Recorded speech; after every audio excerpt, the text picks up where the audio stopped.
Assalamualaikum warahmatullahi wabarakatuh. Horas Medan, salam ahoy. Hai guys, selamat bertemu kembali di Rusdian Effendi Channel. Konten-konten yang menyajikan tentang bahasa, sastra dan seni.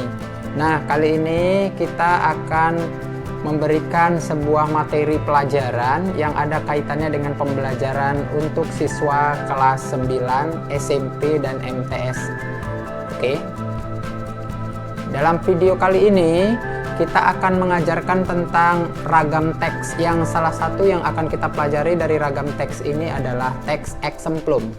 Namun sebelumnya guys, sebelum kita mulai, silahkan dulu subscribe video kami ini dan terus tekan tombol notifikasinya agar kamu menjadi orang pertama yang terus menonton konten kami ini. Baik guys, sebelum kita mulai, kita harus tahu dulu sebenarnya apa itu pengertian dari teks eksemplum itu. Kalau kita pahami bahwa teks eksemplum itu adalah teks yang di dalamnya menceritakan tentang perilaku seorang tokoh yang dalam hidupnya memiliki pengalaman yang tidak terduga terjadi. Nah, sekarang kita masuk ke bagian kedua. Apa itu ciri-ciri sebuah teks eksemplum? Mengenali teks eksemplum ini tidak terlepas dari definisinya tadi, bahwa teks eksemplum itu merupakan peristiwa yang dialami seorang tokoh yang kejadian itu tidak terduga terjadi. Nah, karena itulah maka ciri-ciri yang pertama sekali dari teks eksemplum ini adalah peristiwa yang terjadi ini adalah peristiwa yang tidak terduga, itu sebagai ciri-ciri pertama. Jadi kalau kita mau memahami teks eksemplum, sebuah tulisan yang kita tulis dalam sebuah teks eksemplum biasanya dikategorikan sebuah peristiwa yang kita sendiri tidak menduganya bakal terjadi dan pada dasarnya itu tidak kita inginkan. Itu ciri pertama. Nah, sekarang ciri yang kedua, dalam teks eksemplum ini dia memiliki urutan cerita berdasarkan waktu-waktu secara sistematis. Jadi narasi ceritanya kita ceritakan berdasarkan runtun. Kemudian ciri yang ketiga itu, ini yang menjadi pesan dalam hal yang penting dalam teks eksemplum, bahwa teks eksemplum ini mengandung pesan dari penceritaan itu agar kita tidak mengulangi kesalahan yang sama. Nah baik guys, sekarang kita masuk ke sesi yang ketiga, yakni tentang struktur teks dari teks eksemplum itu. Sebenarnya struktur teks dari teks eksemplum itu ada 5. Pertama yang disebut dengan abstrak. Nah, apa yang harus di dalam abstrak itu ada? Nah, abstrak itu adalah bagian awal sebuah penceritaan yang menggambarkan peristiwa-peristiwa itu sebagai pengantar apa yang akan kita ceritakan kepada orang lain. Itu disebut dengan abstrak. Secara garis besar atau inti yang akan kita ceritakan. Nah, struktur yang kedua adalah orientasi. Nah, orientasi ini adalah bagian pengenalan. Nah, di bagian pengenalan ini kita bisa mengetahui beberapa hal. Misalnya tokohnya, bagaimana tokoh, perwatakan dari peristiwa pelaku itu, dan kemudian ruang dan waktunya, serta suasana yang terjadi pada peristiwa yang terjadi tersebut. Yang ketiga, strukturnya disebut dengan insiden. Disinilah struktur yang disebut dengan peristiwa yang sangat inti atau peristiwa yang dialami tokoh berhubungan dengan kejadian sebab akibat dari antar peristiwa satu ke peristiwa yang lain. Kemudian struktur yang keempat disebut interpretasi. Interpretasi itu artinya adalah penafsiran kita terhadap peristiwa yang dialami tokoh tersebut. Nah, penafsiran ini bisa berbentuk sebuah hal yang kita jadikan sebuah pelajaran untuk pembaca atau kepada orang lain agar peristiwa ini tidak terulang kembali. Nah, sekarang struktur yang kelima dari teks eksemplum ini disebut dengan koda. Nah, koda ini adalah penyelesaian atau bagian akhir dari penutup. Nah, di bagian penutup ini yang harus ada adalah sebuah hal yang berbentuk kesimpulan atau sesuatu yang menjadi cerminan kita ke depannya untuk tidak mengulang lagi kejadian ini. Berhubung dengan itu, saya akan memberikan sebuah contoh dari kehidupan saya dulu. Nanti baru dari itu kita akan mencoba menuliskannya biar seluruh penonton kita ini dan sahabat-sahabat YouTube semua bisa memahami apa teks exemplum itu. Baik guys, sekarang kita mengikuti langkah menulis cerita berdasarkan struktur teks exemplum. Di sini struktur teks exemplumnya ada 5. Pertama abstrak, orientasi yang kedua, insiden yang ketiga, interpretasi yang keempat, dan koda yang kelima. Pada bagian yang pertama, abstraksi atau bagian awalnya, kita tadi bercerita tentang kejadian yang membuat saya sadar pentingnya memperhatikan kondisi rumah sebelum berpergian. Ingat kan tadi bahwa dalam cerita itu saya lupa untuk mematikan kompor gasnya. Kemudian kita masuk ke bagian orientasi atau pengenalan. Di sini yang saya kenalkan dalam orientasi adalah tokoh aku dan istriku serta anakku.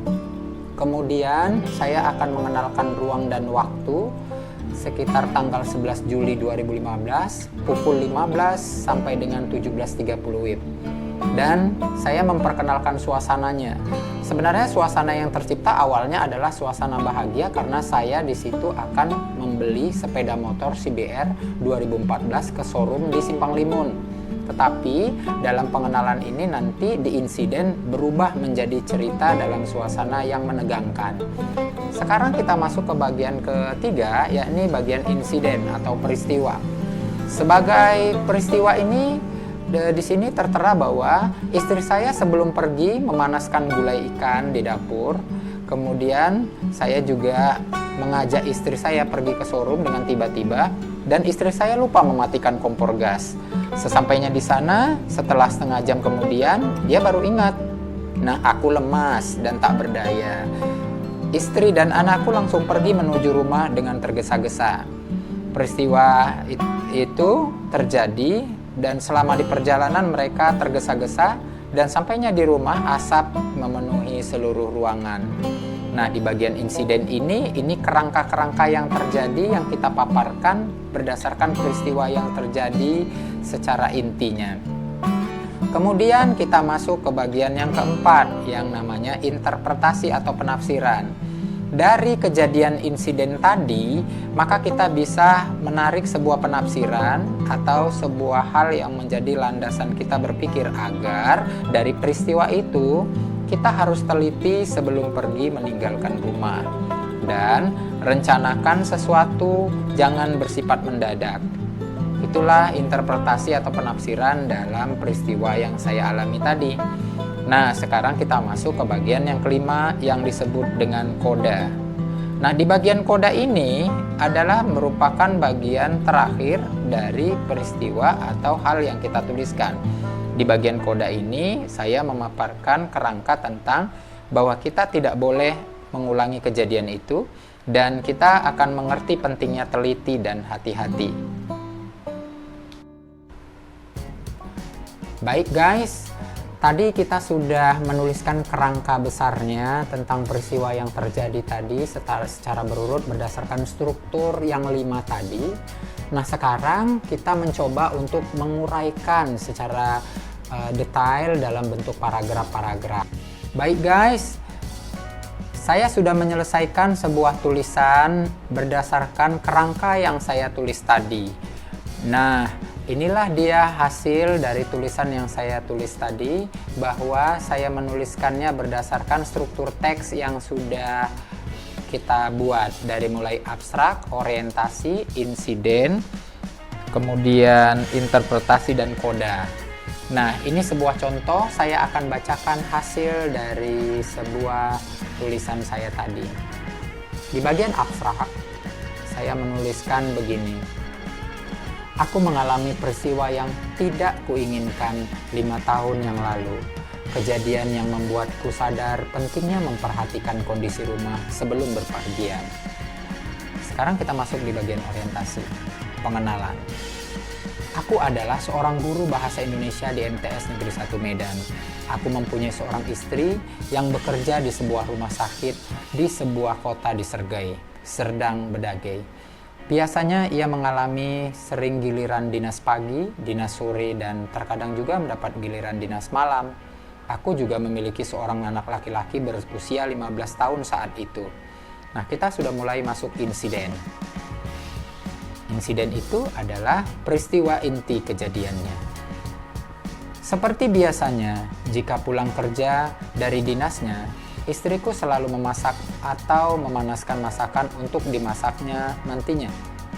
Saat itu tanggal 11 Juli 2015, sekitar pukul 15 WIB, istriku memanaskan gulai ikan nila yang rencananya akan kami makan. Namun tiba-tiba aku teringat jika hari itu janjiku pada teman yang kerja di showroom untuk melihat sekaligus membeli sepeda motor CBR 2014 di showroom Simpang Limon. Memang sudah kebiasaanku selalu terburu-buru. Akhirnya aku mengajak istriku ikut ke sana. Aku persiapkan uang dan kami pun berangkat menuju lokasi bersama anak laki-lakiku. Ada sekitar setengah jam perjalanan menuju ke sana. Dan setelah sampai, sekitar setengah jam pula aku berbincang-bincang dengan temanku. Waktu sudah menunjukkan pukul 15 WIB. Kami sibuk dengan sepeda motor yang sedang kami lobi untuk bisa kami beli. Tiba-tiba, saat akan pembayaran, aku teringat bahwa istriku sedang memanaskan ikan nila tadi. Aku langsung bergegas menjumpai istriku yang sibuk dengan anakku di ruang stand, sedang memperhatikan sepeda motor pilihan kami. Aku langsung bertanya padanya, dan akhirnya istriku juga mengatakan kalau dia lupa untuk mematikan kompor gas di dapur itu. Seketika itu pula, tubuhku bergetar dan lutut kakiku pun lemas. Wajahku pucat membayangkan kondisi rumah dan keadaannya. Ketika itu pula, anak laki-lakiku pun berinisiatif membawa istriku naik ke sepeda motornya. Dia khawatir kalau dia langsung membawaku pulang. Mungkin kejadian ini kalau dia membawaku pulang lebih parah lagi mengingat kondisiku yang memiliki riwayat lemah jantung. Segala perasaan pun bercampur aduk saat itu. Aku hanya terduduk diam di showroom. Orang-orang di sana memberiku segelas air putih dan mencoba untuk menenangkanku. Sekitar setengah jam lamanya, aku menunggu, baru aku mendapat telepon bahwa kondisi rumah baik-baik saja. Sesampainya aku dan sepeda motor baruku di rumah, aku dan keluargaku pun bercerita bahwa saat di rumah dijumpai istriku lah dan anakku pukul 17.30 dalam kondisi penuh asap. Syukurlah kalau yang terbakar hanya kuali dan ikan yang sudah terpercik api. Waktu tiba di rumah sangat tepat. Mungkin kalau lewat setengah jam lagi, maka terbakarlah rumahku. Nah, itu tadi bentuk yang disebut insiden. Sekarang kita masuk ke interpretasinya. Dari kejadian itu, ternyata Allah masih memberikan kesempatan dan keutuhan terhadap kondisi rumah kami yang belum terbakar. Ini semua mengajarkan aku dan keluarga untuk teliti sebelum meninggalkan rumah. Begitu juga halnya dalam merencanakan sesuatu harus dengan terjadwal, terencana, dan jangan suka mendadak. Kita masuk ke bagian kodanya. Sekarang, aku sangat mengerti pentingnya ketelitian dan perencanaan dalam melakukan kegiatan. Kejadian ini tidak boleh terulang dalam hidupku, dan begitu juga semua orang harus mengerti pentingnya ketelitian dan hati-hati. Terima kasih.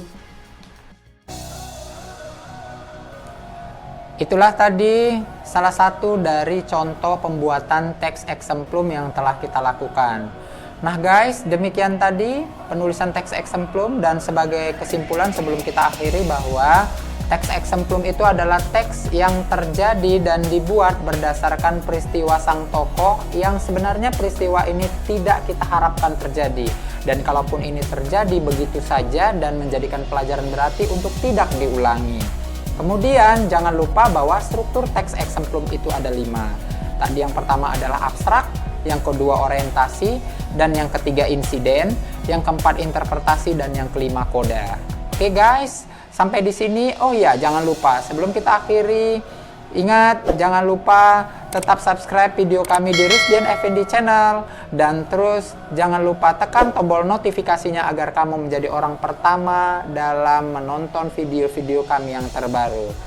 Oke, sampai di sini dan selamat siang.